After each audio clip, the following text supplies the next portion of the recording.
Hello बच्चों, let's see this question. This question says from Newton's second law of motion, it can be inferred that first one is no force is required to move a body uniformly along straight line. Second one is accelerated motion is always due to an external force. Third one is inertial mass of a body is equal to force required per unit acceleration in the body. और fourth one all of these. तो देखिए यहाँ पर आपके पास basically Newton second law के बारे में पूछा है, तो आपका जो की कॉन्सेप्ट तो आपको न्यूटन सेकंड लॉ की डेफिनेशंस या simple word Newton's law of motion की डेफिनेशंस क्लियर होनी चाहिए। न्यूटन्स लॉ ऑफ मोशंस की डेफिनेशंस क्या होनी चाहिए, क्लियर होनी चाहिए आपके पास। तो यहाँ पर सेकंड लॉ के बारे में क्या रखा है, पहला लिखा है कि no force is required to move a body uniformly along a straight line. तो फर्स्ट स्टेटमेंट को चेक करें, जैसे आपके पास मान ली कोई बॉडी इस तरीके से है और ये स्ट्रेट लाइन में मूव करे विद यूनिफॉर्मली, मीन्स इसकी वेलोसिटी का मैग्नीट्यूड कांस्टेंट है।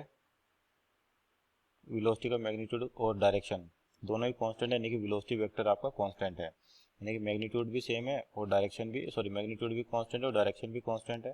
तो इस केस में अपन कह सकते हैं जो इसका एक्सीलरेशन होगा वो जीरो होगा, क्योंकि एक्सीलरेशन कब आता है, या तो वेलोसिटी का मैग्नीट्यूड चेंज हो या वेलोसिटी की डायरेक्शन चेंज हो।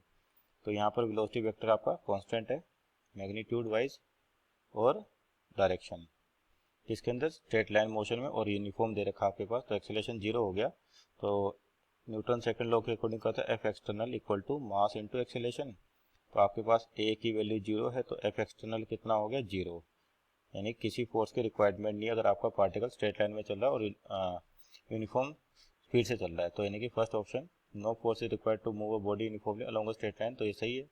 दूसरा accelerated motion is always due to external force, जो सही है। ऐसी डेफिनेशन से कह सकते हैं कि F external is equal to क्या होता है, मास इनटू ए एक्सेलरेशन।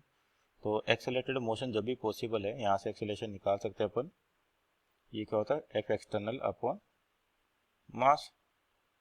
तो एक्सेलरेटेड मोशन तभी पॉसिबल है जो सिस्टम पे एक्सटर्नल फोर्सेस लग रही है, यानी कि ऑप्शन नंबर 2 भी सही है आपके पास।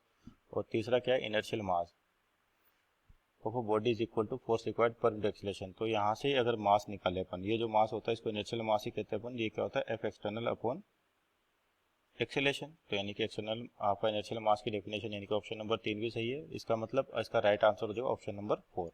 सो all the options are correct for the given problem. Hope you understood it. Best of luck.